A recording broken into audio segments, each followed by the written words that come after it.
langsung balik. Surya. Oke, ready ya. Saya halaman 24 ya. Oh, udah live, Silakan.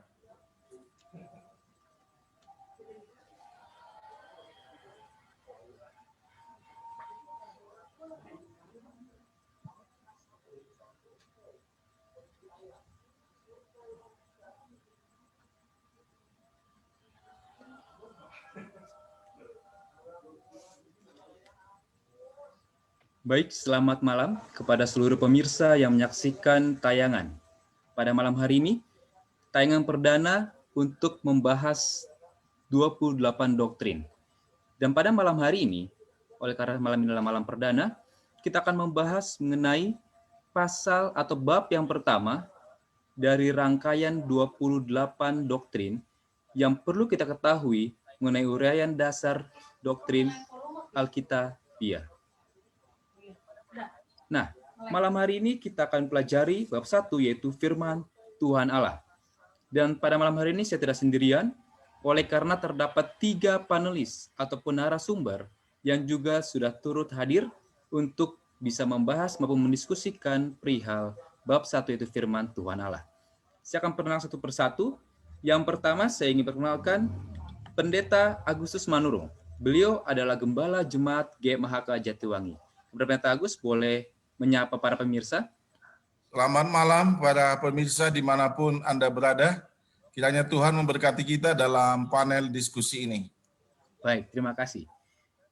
Selanjutnya narasumber berikutnya ialah seorang evangelis ataupun ujung tombak daripada penginjilan di Jemaat Jatiwangi, yaitu Evangelis Simon Kikau. Beliau merupakan pimpinan Departemen Pelayanan Perorangan di Gereja Masih Advent hari ke-7. Kepada Bapak Simon, boleh menyapa pemirsa di rumah? Selamat malam pemirsa sekalian yang berada di mana saja.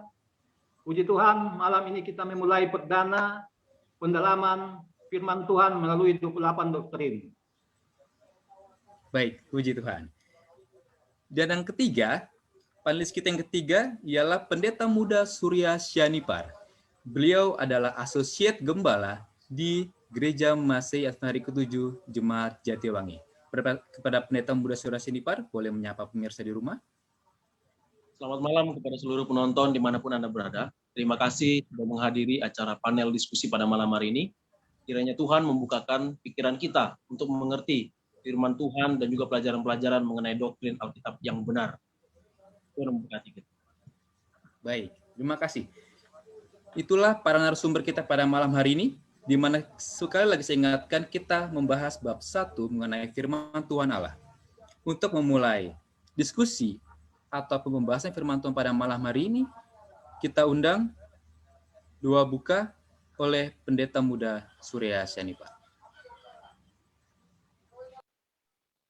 Baik saudara-saudara, dimanapun Anda berada, mari kita bergabung dalam doa. Kita berdoa. Tuhan yang bertahta dalam kerajaan surga, terima kasih. Kehidupan kami telah Tuhan peliharakan satu hari ini. Kami boleh bergembira melanjutkan aktivitas kami dalam minggu bekerja ini. Terima kasih. Kesempatan yang baik ini kami akan membedah sebuah buku yang penting dalam kehidupan beragama, terlebih bagi umat-umat Tuhan di Gereja Advent. Kiranya Tuhan memberikan hikmat kepada kami semua yang mempelajarinya, dan juga Tuhan boleh berbicara kepada kami. Hingga firman melalui pelajaran ini dapat kami pahami, dan kami dapat mengenal Tuhan melalui Alkitab. Terima kasih Tuhan, Engkau berkati seluruh penonton yang mengikuti acara ini. Berkati mereka dalam kehidupan senantiasa. Dalam nama Yesus yang berdoa dan bersyukur. Amin. Amin. Terima kasih atas doa bukanya. Baik, seperti yang tadi sudah saya katakan di awal, bahwa malam hari ini kita akan membahas mengenai bab 1 firman Tuhan Allah. Dan juga boleh kami ingatkan kepada seluruh pemirsa yang menyaksikan tayangan ini, dimanapun saudara berada, bila saudara memiliki kerinduan untuk membagikan firman Tuhan, saudara boleh membagikan atau men-share tayangan live Facebook ini kepada saudara-saudara atau sahabat-sahabat yang merindukan akan untuk mengetahui kebenaran firman Tuhan. Dan juga bila mana saudara memiliki pertanyaan ataupun kesaksian, saudara atau pemirsa boleh meninggalkan di kolom komen yang berada di bagian bawah di live Facebook di Facebook GMHK Jatiwangi JLC ini. Dan pada saat ini, kita akan langsung mengikuti pembahasan mengenai bab 1 firman Tuhan Allah. Saya akan bacakan sedikit permulaan mengenai pelajaran kita pada malam hari ini. Tidak ada buku seperti Alkitab yang amat disukai, namun sangat dibenci dan sekaligus dikecam. Banyak juga orang yang telah mati karena mencari Alkitab. Sebagian lagi dibunuh karena Alkitab. Buku itu telah mengilhami orang yang paling terkemuka dengan tindakan-tindakan yang paling luhur, tetapi juga dikecam karena kemerosotan. Kita akan melihat ataupun mendengarkan lebih jauh mengenai apa maksud Allah melalui firman-Nya kepada kita manusia. Dan untuk permulaan ini, kami mengundang dengan hormat Evangelis Simon Kikau untuk boleh membagikan pembahasan atau pekabaran bagi kita pada malam hari ini. Kepada Bapak Simon, kami persilakan. Terima kasih, Saudara Chris. Selamat malam kepada pemirsa dimanapun berada. Sebagaimana sudah disampaikan, ini adalah tayangan perdana kami. Dan kita akan mulai minggu ini hingga selesai 28 doktrin setiap hari Minggu jam 7 malam. Pembahasan kita pada malam hari ini dari bab 1 dengan judul firman Tuhan Allah yang sudah disampaikan oleh Saudara Chris kepada kita. Di dalam pelajaran ini dikatakan apakah yang perlu kita ketahui tentang Allah. Saudara-saudara, setelah saya membaca firman Tuhan di dalam bab 1 ini, banyak hal yang Allah mau sampaikan kepada saudara dan saya. Ini adalah pernyataan khusus Allah yang mau disampaikan kepada kita manusia. Ya, tentu lewat firman Allah. Ya, melalui tulisannya yang ditulis dalam Alkitab. Yang mana tulisan yang bercerita mengenai siapa dirinya sesungguhnya. Bagaimana karakter Allah. Memahami Allah sepenuhnya dengan membaca Alkitab. Itulah yang kita boleh dalami dari pelajaran yang akan kita pelajari. Melalui kitab suci adalah sarana Allah untuk menerobos keterbatasan saudara dan saya. Dengan mengkomunikasikan keinginannya untuk supaya manusia boleh diselamatkan melalui firman Tuhan. Dengan demikian, Alkitab benar-benar adalah firman Allah. Maka Alkitab adalah otoritas tertinggi Allah dalam hal keimanan umat Kristen. Kalau begitu, kita harus memperhatikan dengan jelas apa yang ditulis oleh pekabaran kita pada malam hari ini melalui 28 doktrin. Saudara-saudara, tadi sudah disampaikan kepada kita bagaimana Alkitab ini adalah otoritas tertinggi. Tetapi kenapa kita harus belajar 28 doktrin? Nah, ini mungkin sesuatu pertanyaan yang saudara juga pikirkan. Ya, buku ini dikatakan buku ini akan menjelaskan secara rinci ajaran yang didasarkan pada Alkitab. Ya, ini dasar kepercayaan kita sebagai orang Kristen, ya, bukan orang Advent saja. Orang Kristen mempunyai dasar kepercayaan yaitu Alkitab. Namun malam ini ada yang kita mau pelajari dari 28 doktrin, yaitu bagaimana menerangkan kepada kita semua kita memandang, fokus kita hanya memandang kepada kitab suci. Ya, 28 doktrin pun menyampaikan hal yang sama. Dia mau menyatakan Allah dan membeberkan bagaimana itu kepada manusia. Ya, kalau sesungguhnya dinyatakan bahwa Yesus satu-satunya yang membawa kita kembali kepada Allah. Demikian juga Yesus Kristus adalah fokus dari kitab suci. Perjanjian Lama menyatakan bahwa Allah sebagai Mesias. Demikian juga Perjanjian Baru menyatakan dia sebagai Yesus Kristus, yaitu Juru Selamat. Demikian juga salib Allah mengizinkan anak tunggalnya dibunuh. Sesungguhnya inilah fokus Alkitab ialah Yesus Kristus. Saudara-saudara, semua yang ada dalam Alkitab semua ditujukan kepada Yesus Kristus. Itulah menjadi fokus perhatian dunia, ya, perhatian umat Kristen khususnya. Bagaimana fokus kepada Alkitab. Namun malam ini 28 doktrin mau memberikan kita rincian-rincian untuk memudahkan kita supaya kita dapat dengan baik dan jelas mengerti tentang kitab suci itu. Itu sebabnya otoritas kitab suci tertinggi atau kekuasaan yang tertinggi adalah bagaimana kitab suci ini. Itu adalah kuasa Allah yang sah, yang diyakini mempunyai kuasa, kekuatan, bahkan pengaruh yang mengarahkan jalan hidup manusia. Orang Kristen di dunia mempercayai sebagai firman Allah. Saudara-saudara, tentu mungkin pertanyaan kita, bagaimana kita dapat mengetahui bahwa Alkitab itu firman Allah? Ya, karena ada orang bilang fiksi, dongeng. Ada yang bilang Alkitab itu palsu, bohong. Ya, kalau saudara memperhatikan ya apa yang ditulis oleh Ibrani 1 ayat 1 dikatakan sejak zaman dahulu kala Allah telah dalam berbagai cara berbicara kepada nenek moyang kita dengan perantaraan nabi. Saudara-saudara, Alkitab menuliskan kepada kita bagaimana sejak dahulu kala bahwa Allah sudah berbicara melalui nenek moyang kita dengan perantaraan nabi. Artinya kita mengakui bahwa sesungguhnya Alkitab ini adalah firman Allah. Samuel juga menuliskan di dalam Samuel 23 ayat 2 dikatakan roh Tuhan berbicara dengan perantaraan dia juga. Itu sebabnya saudara-saudara ini dinyatakan juga kepada Samuel. Yeskiel menulis juga di dalam Yeskiel 11 ayat 5 dikatakan roh Tuhan meliputi aku sehingga aku berfirman ya melalui penglihatan. Luar biasa. Tuhan menyatakan firman-Nya melalui hamba-hamba Tuhan ini. Yeremia 1 ayat 9 Tuhan berfirman kepadaku sesungguhnya aku akan menaruh perkataan ke dalam mulutmu. Itulah yang ditulis ya kepada kita di dalam kitab suci ini. Amos pun demikian, seorang peternak. Dia pun menulis tentang firman Tuhan yang berasal dari Allah. Itu sebabnya saudara-saudara, Alkitab adalah wahyu Allah kepada manusia yang terdiri dari 66 buku ya. Kita tahu Perjanjian Lama 39, Perjanjian Baru 27 buku.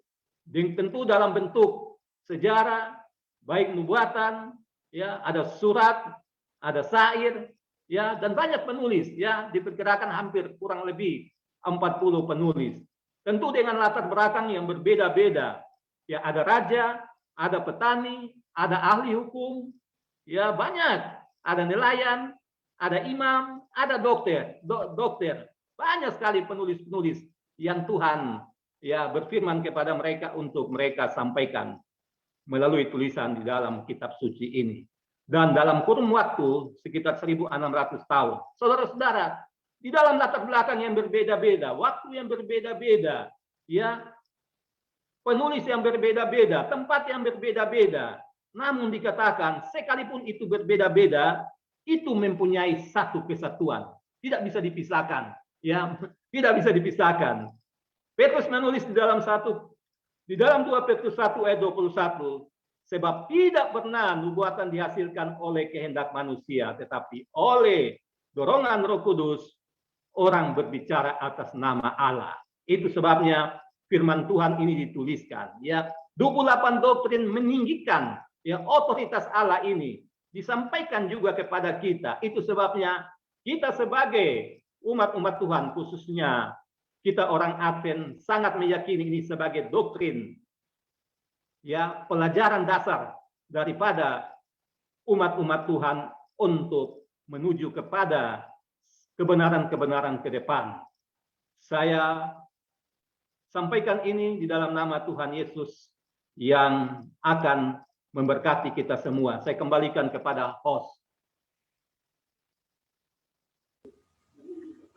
Baik, terima kasih atas pembahasan yang begitu baik dari Evangelis Simon Kikau yang sudah membahas tadi mengenai ada wahyu ilahi, ada fokus kitab suci, dan juga otoritas kitab suci.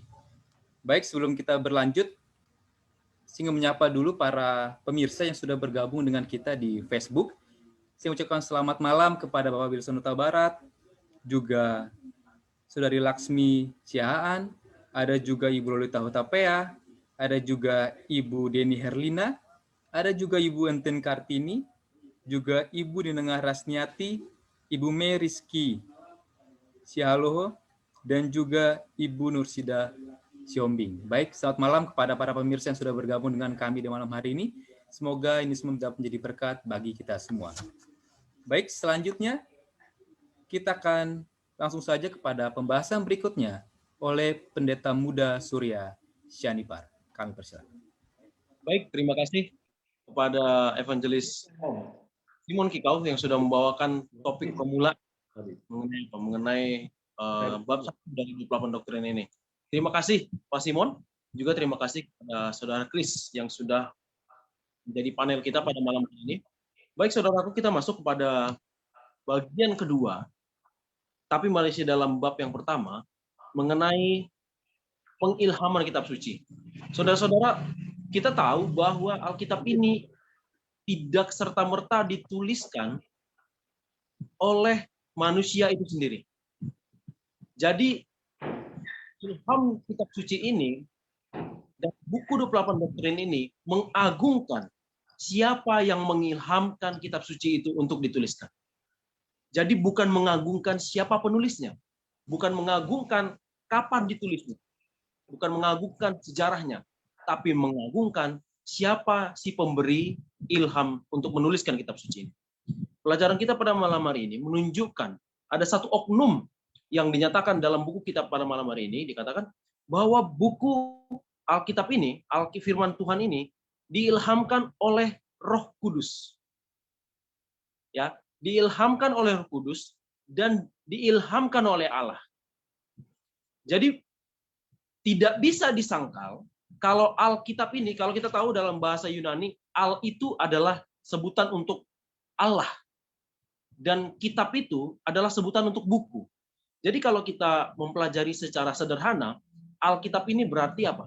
Alkitab ini berarti bukunya Allah. Atau bisa digambarkan secara bahasa lain, buku yang menggambarkan tentang Allah.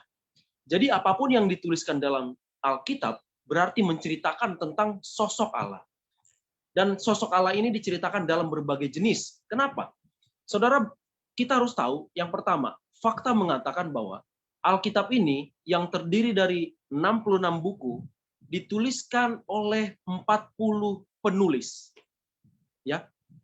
Dan uniknya, dari 40 penulis ini tidak satu pun dari mereka yang berbeda secara visi dan misi maupun karakteristik penulisan mereka, tidak satu pun yang saling apa? Yang saling bertentangan. Kenapa? Karena tujuan mereka menuliskan itu adalah berdasarkan kata-kata Allah sendiri dan berdasarkan dorongan Roh Kudus. Sehingga ke-40 orang penulis ini menuliskan satu karakter buku yang sama, yaitu menuliskan karakter Allah itu sendiri. Dan kita sudah tahu kalau di dalam beberapa lagu dikatakan Alkitab yang mengatakan, Alkitab yang menceritakan, dan Alkitab itu punya tema.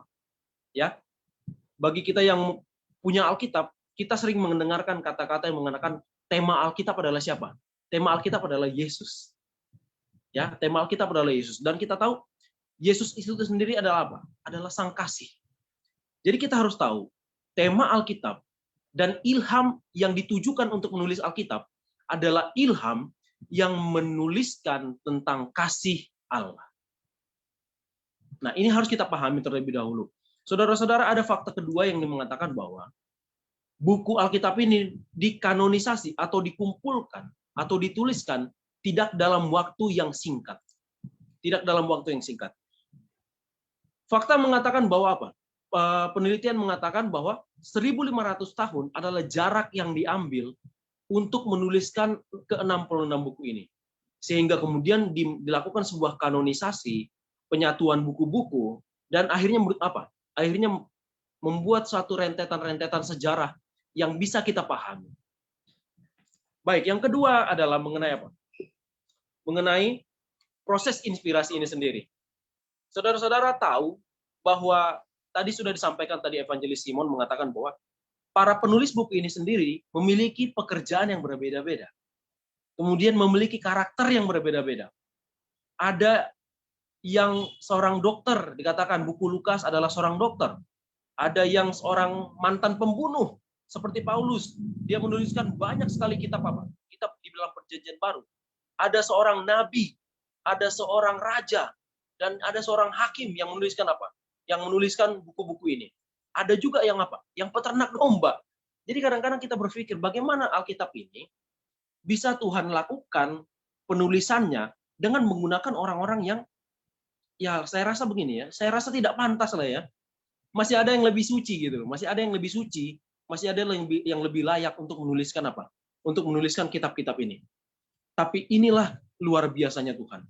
Dengan menyatakan karakter yang sesungguhnya, yaitu karakter Allah yang kasih, Allah dapat menggunakan ke-40 orang penulis Alkitab ini dengan karakter yang berbeda-beda, dengan latar belakang yang berbeda-beda, untuk menceritakan apa? Untuk menceritakan kasih Allah yang sesungguhnya. Jadi kalau ada kita lihat tayangan-tayangan seperti di YouTube yang mengatakan bahwa ada banyak pertentangan yang terjadi dalam Alkitab, misalnya penulisannya berbeda-beda, kata-katanya berbeda-beda, kemudian kenapa ayat yang satu saling bertentangan dengan yang lain? Kita kembali kepada temanya. Kalau kita ingin memahami Alkitab dengan sungguh-sungguh dan baik-baik, dengan benar, maka kita kembali kepada temanya, itu apa? Yaitu tema kasih Allah itu sendiri. Sehingga saudara-saudara dikatakan seperti ini. Karena terbatasnya pikiran manusia yang dapat memahami kata-kata Allah itu, seandainya Allah ingin menuliskan secara langsung seperti dua loh batu, Allah yang dalam kitab Musa dikatakan apa? Kitab Keluaran dikatakan bahwa Allah sendiri yang menuliskan dua loh batu itu. Tapi kalau kembali kepada sejarahnya, ternyata batu itu sendiri apa? Batu itu sendiri Allah yang mendorongnya untuk ditulis, namun Musa yang menulisnya. Itu dikatakan demikian. Hal ini harus dilakukan, diungkapkan dalam batas-batas bahasa manusia. Kenapa? Karena manusia tidak dapat memahami dan menyelami bahasa Allah yang sesungguhnya. Kita tidak dapat memahaminya. Kita tidak mengetahui bahasa Allah yang sesungguhnya. Sehingga Allah harus menggunakan berbagai jenis karakter. Kadang-kadang kalau orang penulisnya adalah orang-orang yang keras, misalnya seperti Petrus, Paulus, orang-orang ini berdasarkan background yang keras, mereka menuliskan kitab-kitab yang diperintahkan Allah itu seperti apa? Seperti mengekspresikan sebuah ayat yang mengatakan bahwa Allah itu keras sekali terhadap dosa. Allah itu keras sekali. Begitu ada dosa, dihancurkan. Begitu ada dosa, dihancurkan. Namun kalau kembali kepada kitab Mazmur, kitab Kidung Agung, dan Amsal, Allah itu seperti seorang bapa. Ya, Allah itu seperti seorang bapa yang menuliskan kitab-kitab suci itu seperti apa? Seperti sebuah nasihat. Seperti sebuah amaran yang baik kepada anak-anaknya. Ya, seperti sebuah puisi. Nah, inilah yang menjadi panduan bagi kita untuk memahami, dan inilah menjadi dasar bagi kita untuk mengimani bahwa firman Tuhan Allah itu dan yang disebut sebagai Alkitab itu berasal dari apa? Dari Allah itu sendiri. Saudara-saudara, lalu bagaimana? Ini pertanyaan yang paling sering. Kadang-kadang kita mentok di satu ayat, kita nggak tahu bagaimana menginterpretasikannya, atau yang bisa disebut prophetic, pewahyuannya. Kadang-kadang kita mentok, mungkin kita yang berasal dari background teologi ya mungkin sudah mempelajarinya bagaimana cara apa? Mempelajari, membedah satu kata, mengekspresikannya, bagaimana kita mengenali intisari dari bacaan itu sendiri. Tapi kalau bagaimana dengan jemaat kita yang awam, yang mereka tidak mendapatkan pendidikan ini? Inilah yang menjadi apa? Inilah yang menjadi hal yang penting bagi kita. Kadang-kadang kita mentok di bagian apa? Di bagian pemahamannya. Ya, kita mentok di bagian pemahamannya. Dikatakan begini. Kita harus mengakui bahwa pengetahuan manusia terbatas. Kita harus mengakui bahwa pengetahuan itu terbatas. Dan pengamatan kita tidak selamanya cocok. Pengamatan kita tidak selamanya cocok. Itu sebabnya kadang-kadang kalau kita menjelaskan Alkitab tanpa meminta sang penuntun itu sendiri, sang pemberi ilham itu sendiri untuk menolong kita, kita bisa salah dalam apa? Dalam menginterpretasikan ayat itu, dan kita bisa apa? Bisa salah untuk menyampaikannya kepada orang lain. Dan ketika orang lain mendengarkan apa yang kita interpretasikan tanpa tuntunan Roh Kudus, tanpa tuntunan Allah itu sendiri, akhirnya apa? Ini kok kayak ngawur ya? Ini kok kayak ngawur ya? Ini kok jadi kayak tujuan ayat ini kok jadi salah gitu. Pemahamannya kok jadi salah. Sehingga kadang-kadang kita menjadi apa? Kita menjadi stuck. Kita berpikir, oh ini bagian ini hanya untuk pemahaman ini saja. Bagian ini hanya untuk pemahaman ini saja. Itulah sebabnya kadang-kadang kita bisa salah dalam memahami kalimat-kalimat yang dituliskan dalam Alkitab, yang diekspresikan oleh sang penulis itu sendiri, dengan kata-katanya sendiri, akhirnya kita bisa salah. Misalnya tentang makanan, kita bisa salah mengekspresikannya. Karena dalam satu ayat yang satu, kenapa ayat yang lain mengizinkan? Atau ayat yang lain berbeda dengan apa? Dengan visi misi yang sebelumnya. Misalnya perjanjian baru berbeda dengan perjanjian lama. Kenapa? Karena kita tidak apa? Karena kita tidak meminta sang pemberi ilham itu untuk apa? Untuk menolong kita, untuk mengimani kita, untuk memberi ilham kepada kita apa? Mempelajari firman itu. Ada satu hal yang penting dikatakan apa? Dengan bertelut dan berdoa, kita dapat meminta tuntunan Roh Kudus. Kita dapat meminta tuntunan Roh Kudus untuk dapat menyelami pikiran-pikiran Allah melalui tulisan-tulisan yang sudah diilhamkan. Ya. Ada satu bagian yang dikatakan dalam pelajaran kita malam hari ini, dikatakan begini.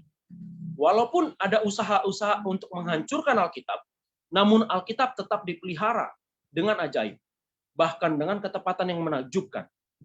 Hal itu mengukuhkan kelayakannya untuk dipercaya, keterpercayaan atas kitab suci sebagai pernyataan kehendak Allah yang tidak pernah salah. Banyak sekali pada tahun-tahun kegelapan, banyak sekali yang ingin menghancurkan kitab suci dan menghilangkannya. Kenapa? Karena mereka ingin menyatakan dirinya di atas kitab suci itu. Ingin menghilangkan Allah itu.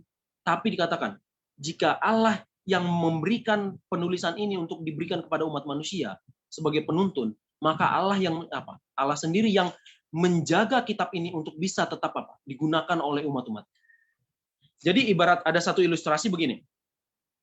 Kalau seorang anak kecil, bagi saudara-saudara yang ada di studio maupun ada di rumah, kalau saudara-saudara punya para ibu dan bapak yang punya anak kecil, misalnya anak-anak yang masih umur TK, kalau mereka akan mengadakan study tour oleh sekolah mereka, bapak ibu akan menyediakan bekal. Nah, ini ada bekal. Biasanya akan akan dimasakkan roti atau mie goreng atau nasi goreng atau apapun, tapi akan disediakan bekal. Dan ini akan disampaikan kepada anaknya untuk digunakan pada waktu selama acara mereka berlangsung, pada waktu kegiatan mereka berlangsung. Dan sama seperti Bapa kita yang di surga, Bapa kita yang di surga pun memberikan hal yang sama kepada kita, kepada anak-anaknya. Bapa kita sudah tahu bahwa kita akan mengalami perjalanan yang panjang sekali, sampai kepada kedatangan Yesus yang kedua kali. Itulah sebabnya Bapa kita yang di surga itu menyediakan bekal bagi kita. Itulah yang dinamakan sebagai apa? Firman Tuhan. Itulah roti hidup itu, yaitu Alkitab itu sendiri. Sehingga roti hidup ini harus kita kunyah pelan-pelan, harus kita nikmati. Jangan sampai roti itu yang sudah disediakan Bapa itu teronggok begitu aja di laci meja kita, atau di mana saja, atau di atas tempat tidur, tapi kita letakkan tempat tidur, tapi kita tidak pernah baca. Sehingga sia-sia itu roti hidup itu yang sudah disediakan oleh Bapa kita, yang kita bisa gunakan sebagai penguat kehidupan kita sementara kita berjalan sampai kepada apa? Sampai kepada kedatangan Yesus kedua kali.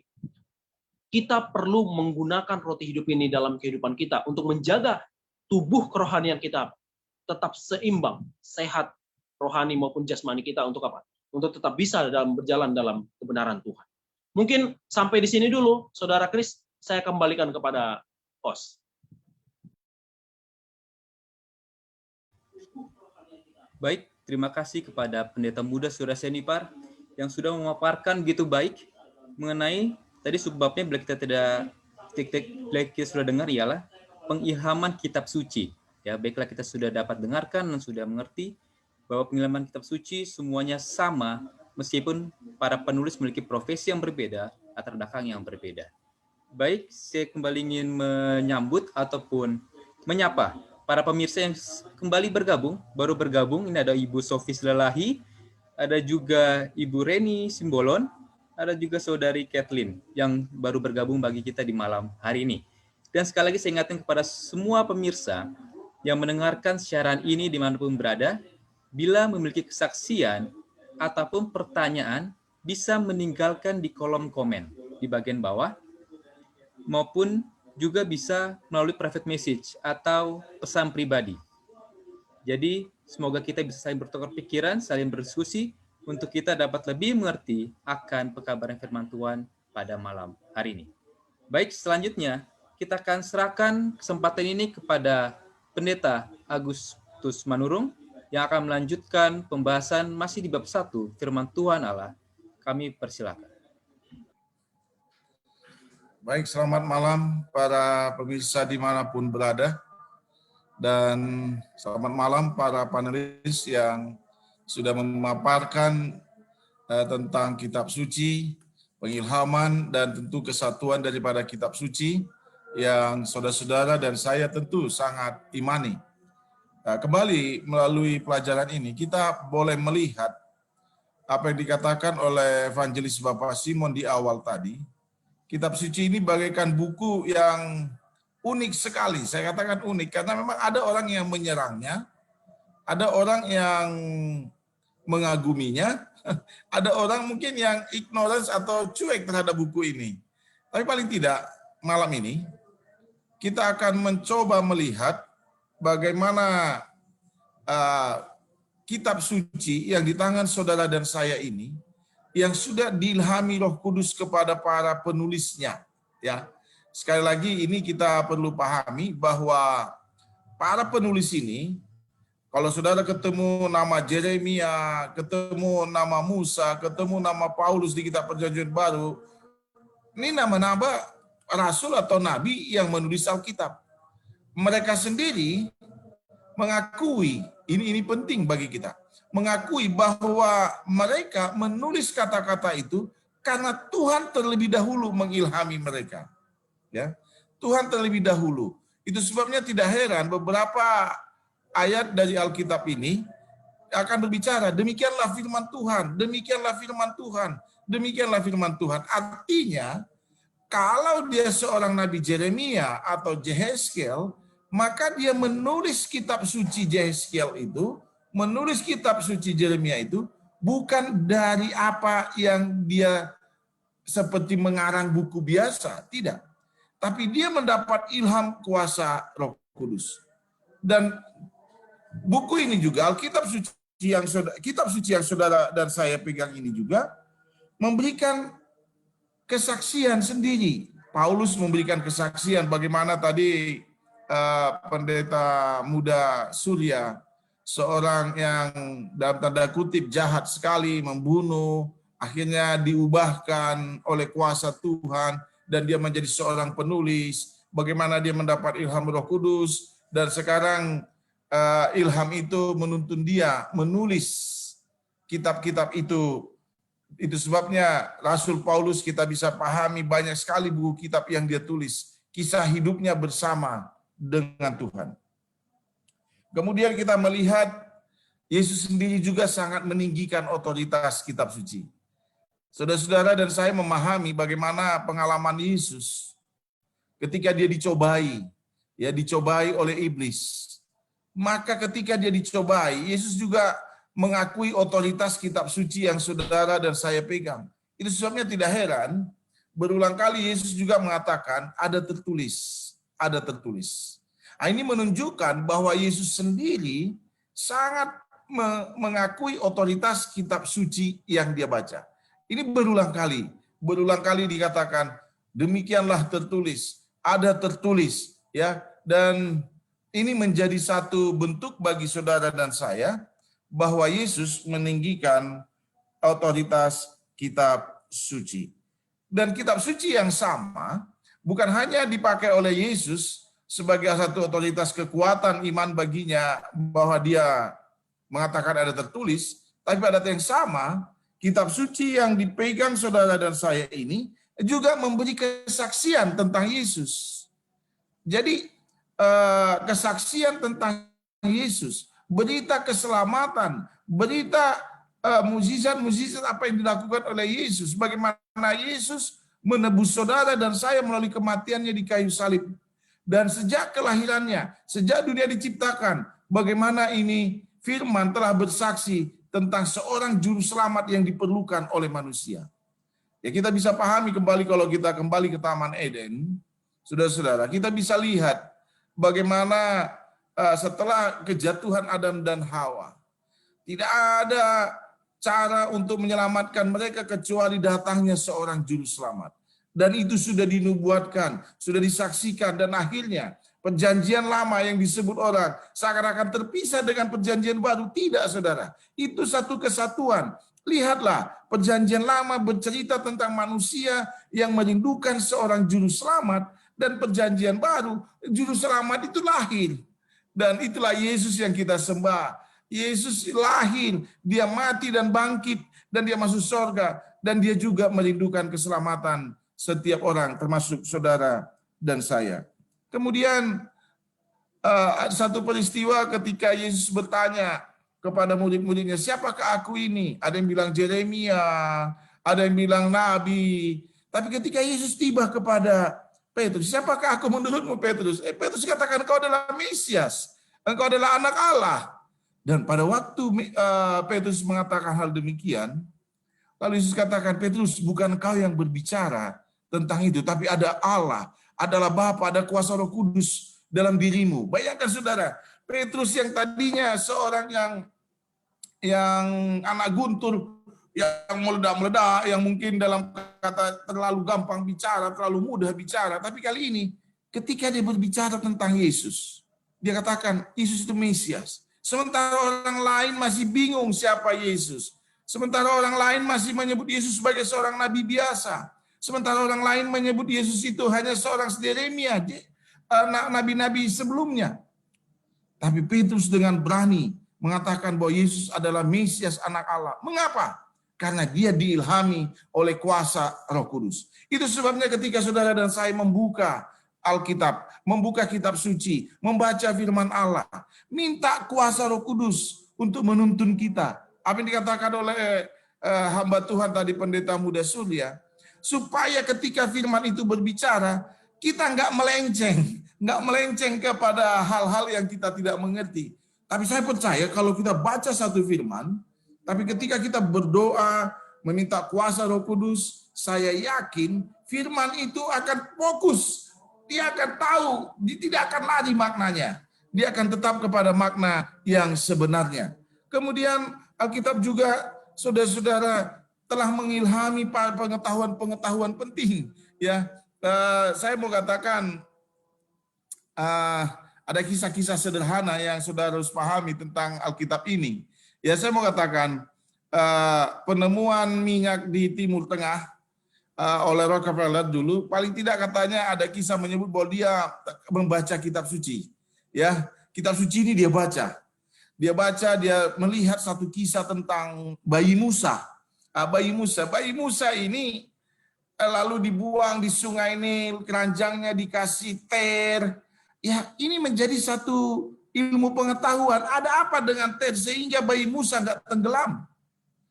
Dan ketika ilmu pengetahuan itu dibukakan, ini ter, saudara tahu, akhirnya Rockefeller menjadi seorang raja minyak ya di Timur Tengah sana. Jadi saya mau katakan, kitab suci juga harus diletakkan di atas semua ilmu pengetahuan. Jadi nggak boleh saya mau katakan begini, oh ini kitab suci di bawah ilmu pengetahuan. Tidak. Kitab suci harus di atas ilmu pengetahuan. Sementara orang berkeliling mencari dunia ini bulat atau datar atau lonjong atau semana, kitab suci sudah menyebutkan dunia ini bulat. Jadi dengan kata lain, pengetahuan itu, ilmu pengetahuan tidak boleh di atas kitab suci. Nah, ini otoritas daripada kitab suci. Kemudian pada yang sama, sekali lagi ketika saudara dan saya membaca kitab suci, maka kita memerlukan bantuan Roh Kudus. Karena Roh Kudus dengan kitab suci tidak dapat dipisahkan.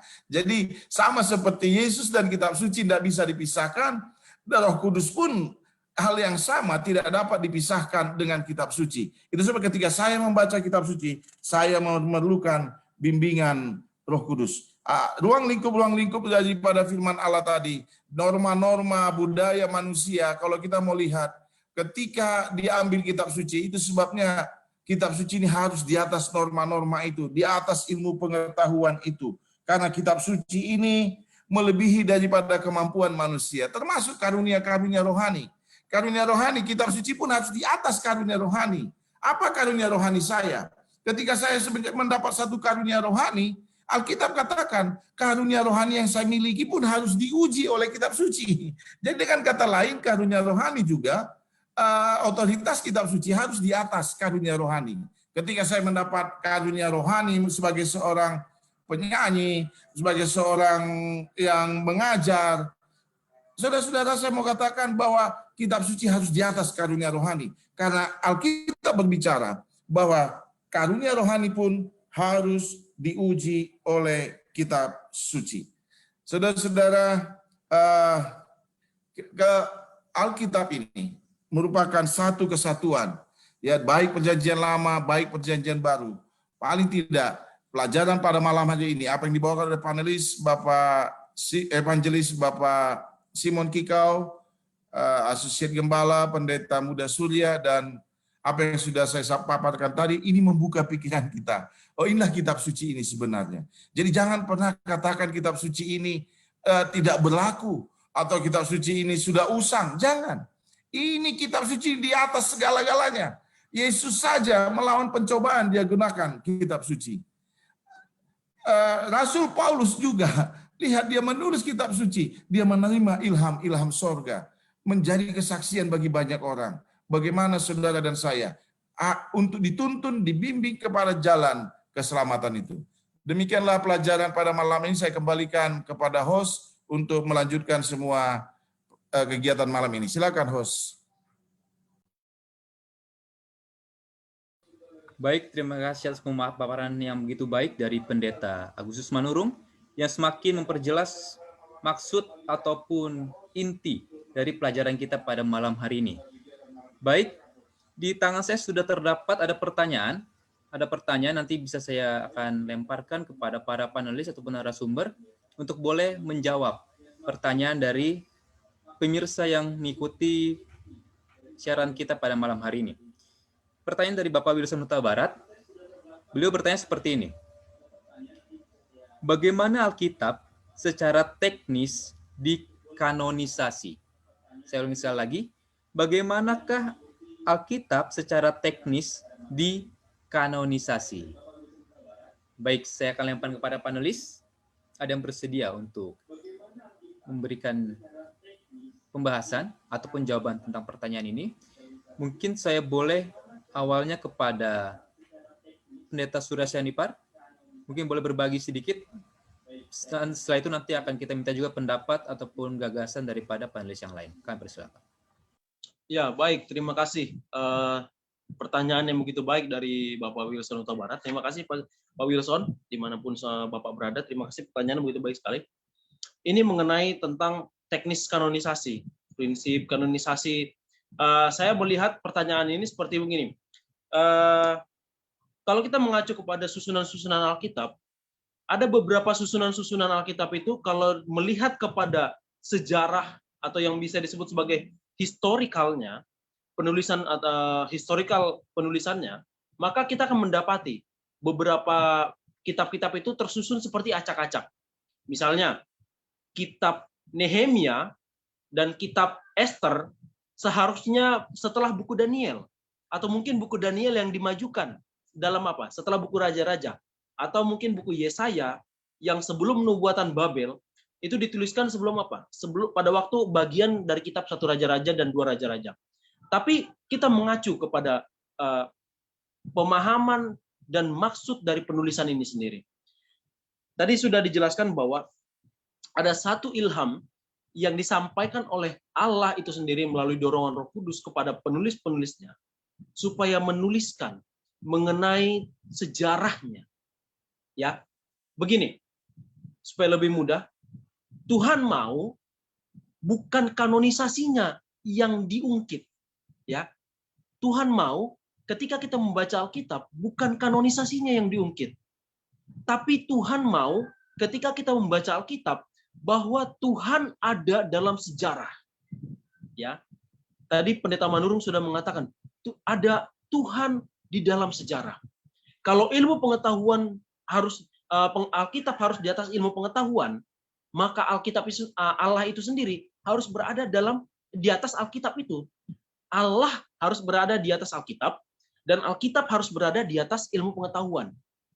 Maka ilmu pengetahuan yang termasuk ya sejarah, ilmu pengetahuan lainnya, maka itu harus berada di atas Alkitab. Dan terlebih, sejarah itu sendiri harus di bawah Allah itu sendiri. Itulah sebabnya kanonisasi dari penulisan Alkitab ini bisa kita sebut sebagai tulisan-tulisan yang saling mendorong, yang saling menceritakan, yang saling menjelaskan. Mungkin kalau kita secara awam kita melihat bahwa susunan ini seperti kita harus maju dulu beberapa kitab untuk memahami kitab yang sebelumnya. Oh, itu nggak masalah. Ya, prinsipnya kanonisasi itu sudah benar dan Allah mengizinkan untuk diberikan ilham kepada para pengkanonisasi itu untuk menyusun kitab itu sedemikian rupa. Dia menyusun itu berdasarkan kitab-kitab nabi besar, kitab-kitab nabi kecil, sehingga susunannya apa? Sehingga susunannya menjadi lebih mudah untuk dipahami, sehingga susunannya lebih mudah untuk apa? Untuk dimengerti.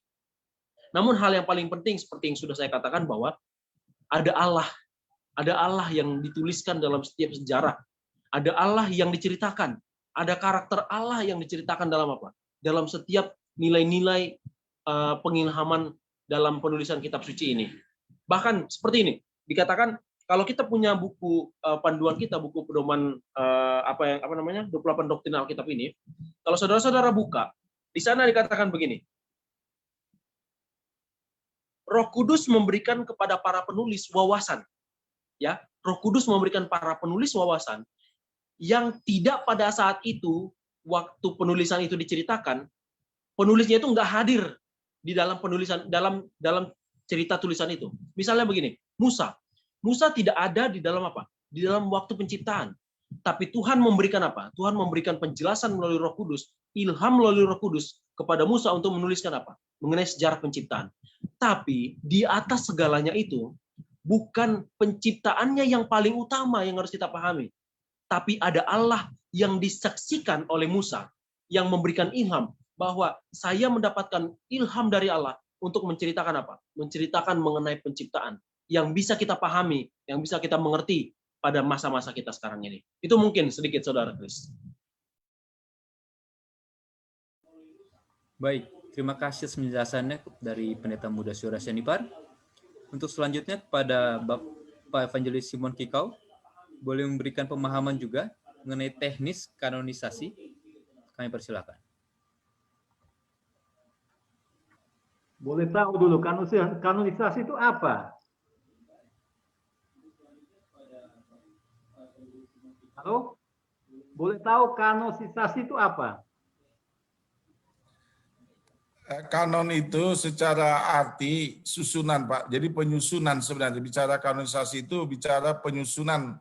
Kenapa ini disebut di kitab Perjanjian Lama, kenapa duluan kitab ini, kitab itu. Itu tadi kanonisasi, Pak. Dikumpulkan, disatukan menjadi Perjanjian Lama dan menjadi Perjanjian Baru. Kira-kira itu maksudnya, Pak. Baik, terima kasih. Tolong dibuka dulu di Yesaya 34 ayat 16. Mungkin Bapak Huta Barat bisa buka di situ. Ya, di situ dia bilang di dalam Alkitab suruh cari. Ya, dia bilang begini. Satu dari firman Tuhan tidak ketinggalan dengan yang lain. Karena ini perintah dari Allah, Allah yang mengumpulkan. Ya, tulisan ditulis oleh Adam, bisa ditulis juga oleh Paulus. Ya, jadi tidak ada yang ketinggalan. Saya baca aja ya. Dia bilang cari dalam Alkitab. Ya, satu pun tidak ada ketinggalan.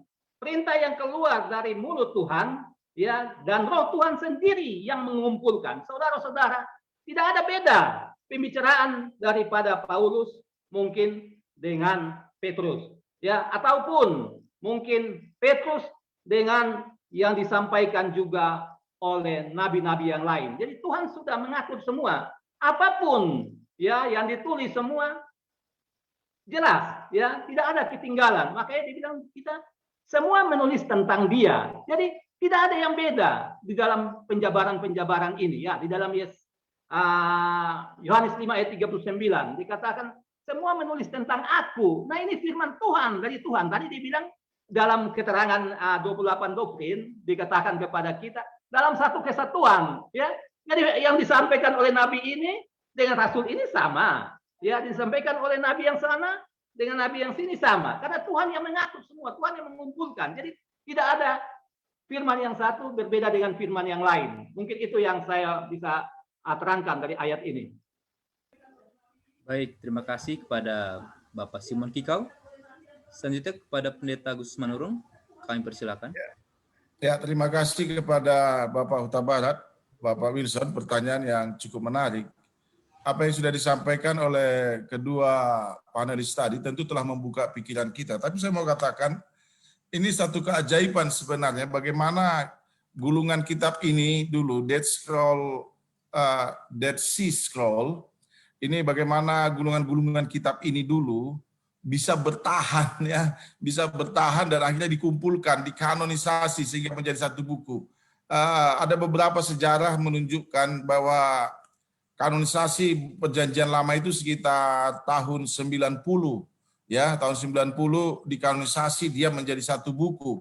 Dan memang sebenarnya sebelum tahun 90 Masehi pun atau sebelum Masehi sudah pernah juga kanonisasi ini, dan kitab-kitab suci yang ditulis oleh nabi-nabi yang sangat jauh kepada zaman Yesus, ternyata Yesus juga baca, kan gitu ya. Yesus baca itu. Jadi inilah Dead Sea Scroll ini yang kita coba lihat ini, bahwa ini keajaiban daripada penjagaan terhadap ilham-ilham sorga kepada para nabi yang dulu itu.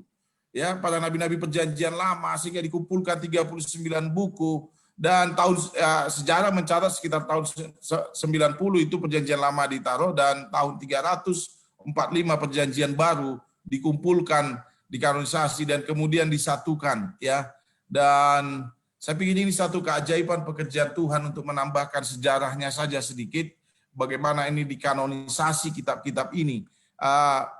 Mengapa ini bisa dimasukkan menjadi bahagian kitab suci? Tentu ada ujinya, ada ujinya. Pertama, setiap tulisan itu bisa masuk karena itu bercerita tentang ilham sorga. Ya, ada bicara tentang ketuhanan, ada bicara tentang ilham sorga, bagaimana penulis mengakuinya bahwa dia dipakai oleh Tuhan untuk menulis. Jadi ada beberapa syarat, saya nggak bisa paparkan malam ini, tapi mungkin nanti kita catat berikutnya.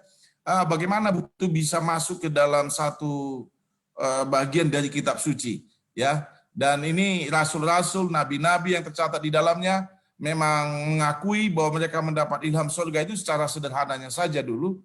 Nanti berikutnya kita bisa melihat buku ini, tidak semua juga tulisan-tulisan pada zaman dulu itu dimasukkan kanonisasi ini.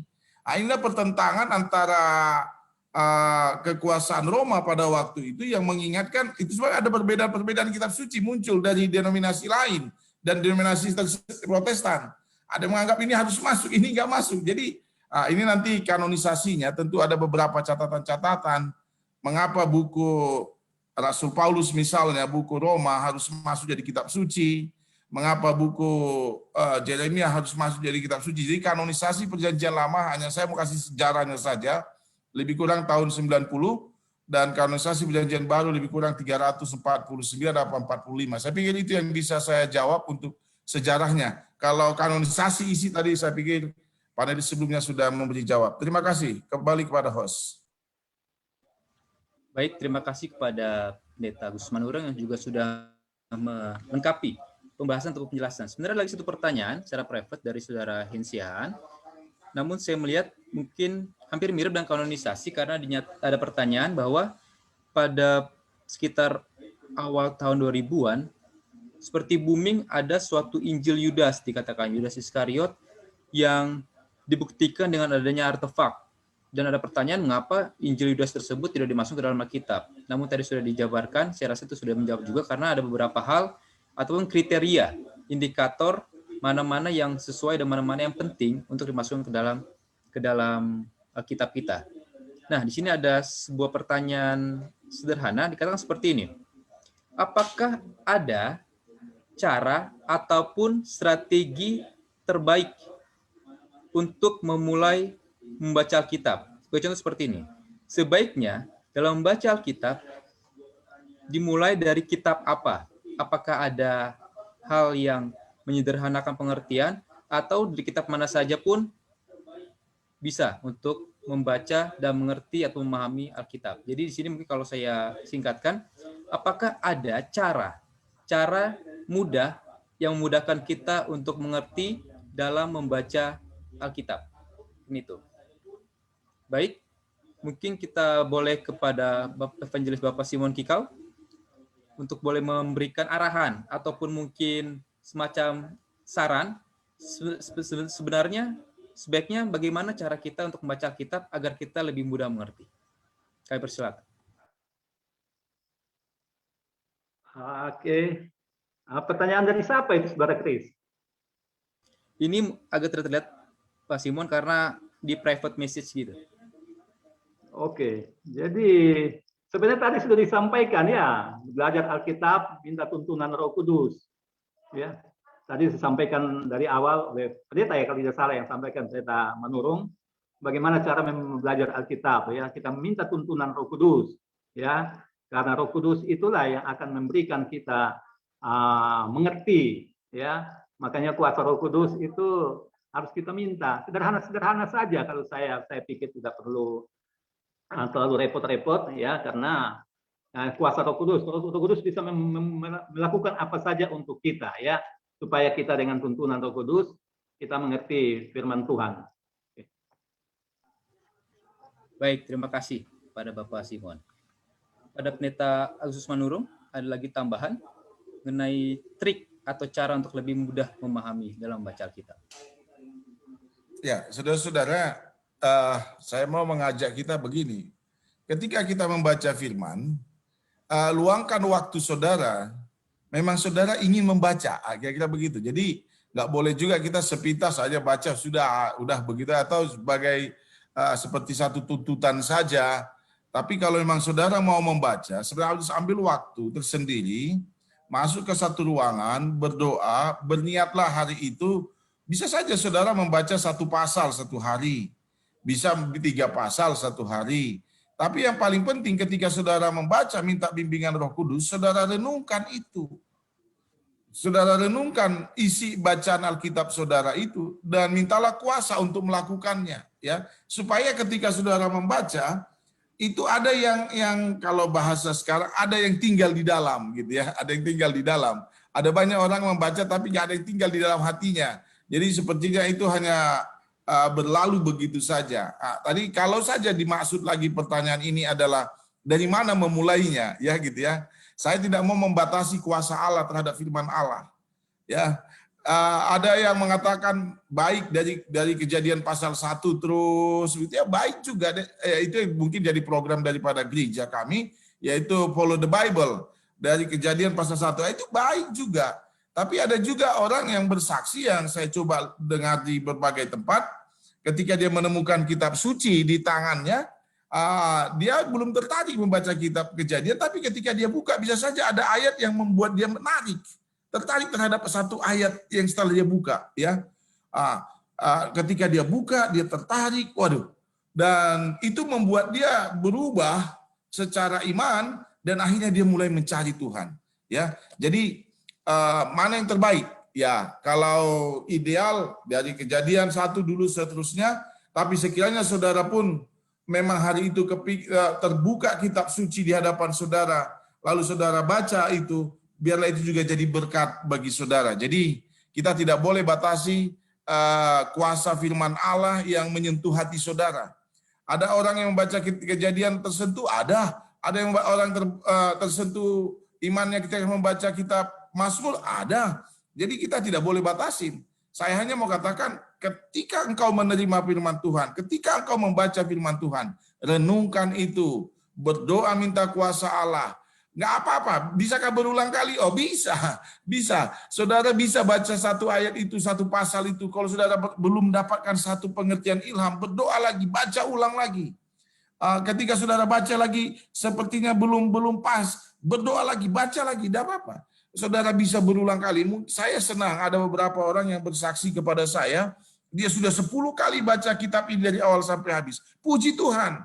Jadi tidak ada batasan untuk membaca firman Allah, tapi yakinkan dirimu ketika engkau membuka kitab suci, ketika engkau membaca kitab suci, Roh Kudus ada di hatimu, dan yang pertama sekali diubahkan ketika membaca Roh Kudus, membaca firman Allah, bukan orang lain, harus diri saya. Nah, ini poinnya, ini poinnya. Jadi ketika saya membaca firman, maka sayalah yang terlebih dahulu merasakan berkat daripada firman itu. Demikian, Saudara Kris, saya kembalikan.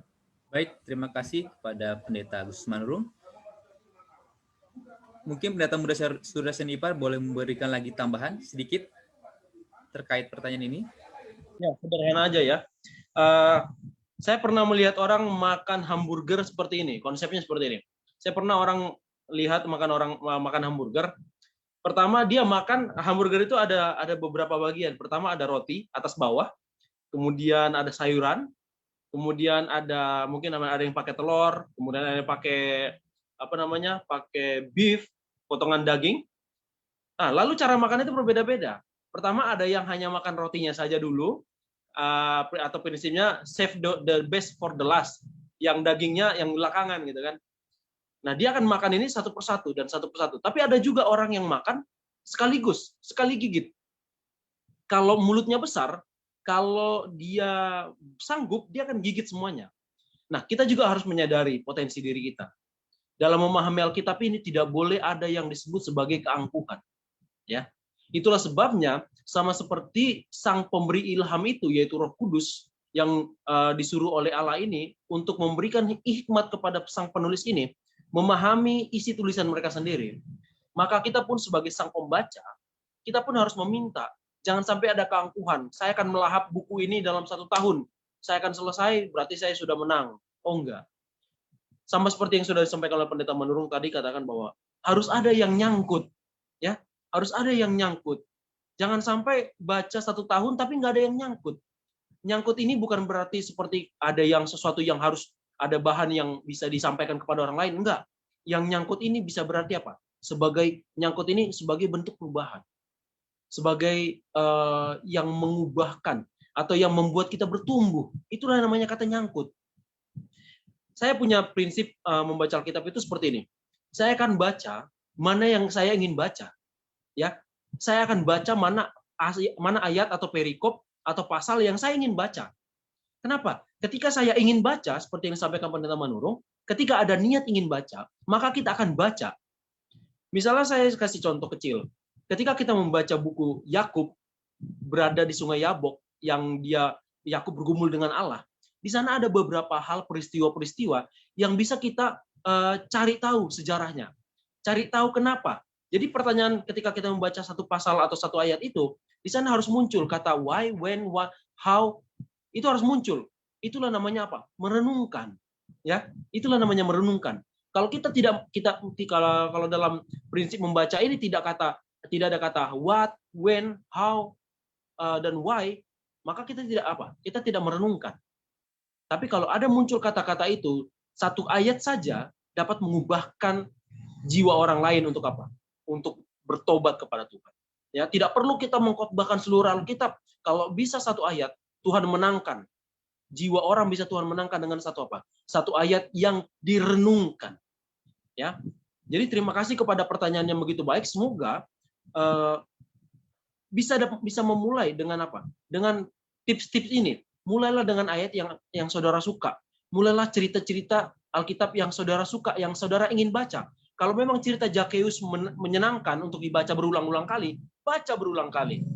Kadang-kadang kita baca satu kali, kita dapat ilham, kita dapat pemahaman baru. Kita baca lagi, loh, kok ada penerangan baru ya? Kita baca lagi, dapat penerangan baru. Hanya dari satu pasal Hanya dari satu pasal saja, kita dapat penerangannya apa? Penerangan yang membuat kita bertumbuh berkali-kali. Iman kita bertumbuh berkali-kali. Itu mungkin, Saudara Kris, sedikit. Tambahan, Saudara Kris. Ya, silakan. Bapak Simon.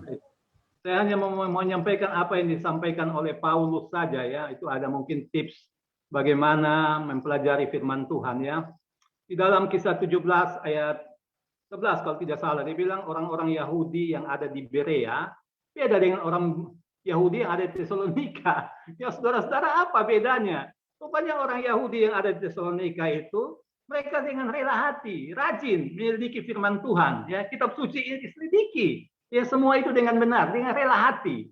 Saudara-saudara, kadang-kadang kita nggak punya waktu ya untuk baca kalau di Bible ya. Mungkin karena kita tidak mempunyai hati ke situ. Tapi ini ada tips yang bagus yang mau disampaikan Paulus.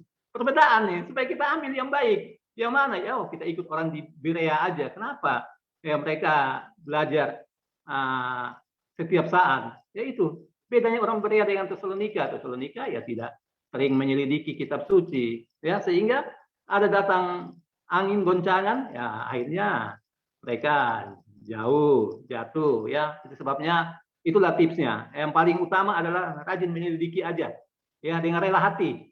Itu yang saya mau tambahkan. Baik, terima kasih kepada penjelis Bapak Simon Kikau yang semakin melengkapi tips ataupun trik ataupun cara untuk lebih mengerti dan lebih baik lagi dalam membaca ataupun mengerti firman Tuhan. Baik, oleh karena saat ini sudah lebih dari jam 8 malam, ya, oleh karena seperti biasa memang setiap ada pertemuan pasti juga ada perpisahan, dan kita sudah tiba pada penghujung acara kita di malam hari ini. Kami persilakan kepada panelis untuk memberikan closing statement ataupun pesan penutup kepada seluruh pemirsa yang sudah menyaksikan siaran kita secara live streaming di Facebook GMHK Jatiwangi JLC. Kami persilakan kepada Pendeta Surya Senipar untuk boleh memberikan pesan penutup untuk kegiatan kita pada malam hari ini kepada seluruh pemirsa yang sudah menyaksikan acara kita. Baik, terima kasih saudaraku, terima kasih sudah bergabung dalam ruang diskusi ini untuk membaca dan membedah buku 28 doktrin umat Advent, dan kita harus memahaminya, ya, kita harus memahaminya satu persatu. Terima kasih, sampai jumpa di episode berikutnya, dan mari bergabung kembali, ajak saudara-saudara yang lain, ajak tamu-tamu yang lain, keluarga kita untuk sama-sama bergabung menyaksikan tayangan ini, sehingga kita dapat memahami bagaimana Allah bekerja dan menuntun kita untuk apa? Untuk tetap setia pada hal-hal yang Tuhan inginkan, yaitu berjalan di dalam kebenaran Tuhan. Sampai kepada apa? Sampai kepada kedatangan Yesus kembali. Tuhan memberkati kita semuanya. Amin. Selanjutnya kepada Evangelis Bapak Simon Kikau, boleh memberikan pesan penutup kepada pemirsa semuanya. Baik, pesannya dari saya, kita selalu meninggikan Alkitab, karena Alkitab adalah otoritas Allah tertinggi. Ya tentu dengan manfaat-manfaatnya, ya bermanfaat untuk memperbaiki kelakuan, ya menuntun kepada kebenaran, ya membawa kita ke dalam keselamatan. Ya itulah inti dari pelajaran kita pada malam hari ini, meninggikan Alkitab, karena Alkitab sangat bermanfaat, ya untuk bawa kita kepada pertobatan dan kebaikan. Bahkan Alkitab menuntun kita kepada keselamatan. Baik, terima kasih. Dan yang terakhir kepada Bapak Pendeta Agustus Manurung untuk boleh memberikan juga closing statement kepada seluruh pemirsa yang sudah menyaksikan siaran kita pada malam hari ini. Terima kasih. Saya mengutip firman Tuhan Yesaya 8 ayat yang ke-20. Carilah pengajaran dan kesaksian. Siapa yang tidak berbicara sesuai dengan perkataan itu, maka baginya tidak terbit fajar. Jadi para pemirsa yang kami kasihi, carilah pengajaran dan kesaksian, karena firman Tuhan, saya mau katakan, udah banyak jutaan orang ketika membaca firman Tuhan diubahkan hidupnya. Dan saya pun mau bersaksi, kalau bukan firman Tuhan yang saya baca, saya juga tidak akan pernah berubah. Tapi puji Tuhan, bahwa setiap firman di dalam Alkitab berkuasa mengubah hidup saudara dan saya, dan berkuasa menunjukkan jalan keselamatan. Kiranya saudara-saudara dimanapun berada, dengan kuasa firman Allah, saya percaya Tuhan sanggup mengubah saudara dari manusia lama menjadi manusia baru. Tuhan memberkati kita. Baik, terima kasih kepada seluruh panelis maupun narasumber yang sudah memberikan atau sudah memberikan pemahaman yang lebih baik lagi bagi kita dalam pelajaran kita di malam hari ini mengenai bab 1 firman Tuhan Allah. Dan bagi pemirsa semua, bila mana terdapat pertanyaan-pertanyaan yang belum sempat malam hari ini kami jawab atau kami bahas, baik melalui komen di live streaming Facebook GMHK Jatiwangi JLC atau melalui private message, kami akan usahakan untuk menjawabnya atau membahas di pertemuan berikutnya. Dan bila mana para pemirsa semua masih memiliki pertanyaan-pertanyaan yang dipertanyakan, boleh tetap meninggalkan komen di live streaming Facebook GMHK Jatiwangi JLC. Baik, demikianlah perbaktian kita ataupun diskusi kita di malam hari ini. Kita akan menutup acara kita. Kita undang Bapak Pendeta Agustus Manurung untuk memimpin kita dalam doa. Kita bersatu di dalam doa. Bapa Surgawi, Tuhan kami, terpujilah Engkau atas semua kasih dan rahmat-Mu yang kami rasakan, baik dari sepanjang hari ini, dan khususnya sejak awal daripada acara ini hingga berakhirnya acara kami ini. Terima kasih atas tuntunan Roh Kudus. Kami diingatkan kembali bahwa di dalam rahmat dan kasih-Mu yang besar, Engkau telah meninggalkan Alkitab, kitab suci, yang menjadi bahan bacaan bagi kami untuk mencari Tuhan dan bahkan menemukan keselamatan yang daripada Tuhan. Berkat-Mu menyertai para panelis, hamba Tuhan Pendeta Muda Surya Sianipar, Evangelis Bapak Simon Kikau, demikian juga host kami Saudara Kris Yahan, dan juga seluruh pemirsa dimanapun berada. Kami percaya Tuhan Engkau mengasihi kami semua, dan kami juga berdoa secara khusus bagi pemirsa yang sudah mengikuti acara ini. Pada waktu mereka lemah, Tuhan berikan kekuatan. Pada waktu mereka sakit, Tuhan berikan kesembuhan. Pada waktu mereka mencari kebenaran, kiranya Roh Kudus selalu turun atas mereka. Dan biarlah setiap kebenaran firman Tuhan bisa mengubahkan kami untuk hidup lebih baik dan hidup lebih setia di hadapan Tuhan. Terima kasih Tuhan atas berkat-Mu. Kami mohon juga pengampunan akan dosa kami. Biarlah kiranya kasih dan rahmat-Mu menyertai kami dari hari ini sampai selama-lamanya. Dalam nama Yesus kami berdoa. Amin.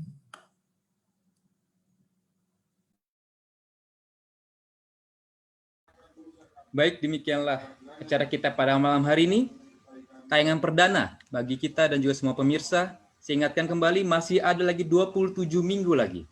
Kita akan membahas keseluruhan 28 doktrin dasar Alkitabiah yang perlu untuk kita ketahui.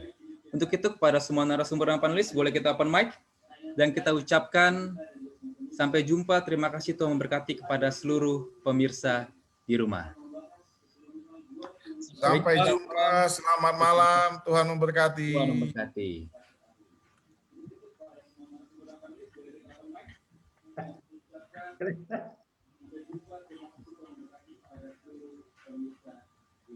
Chris.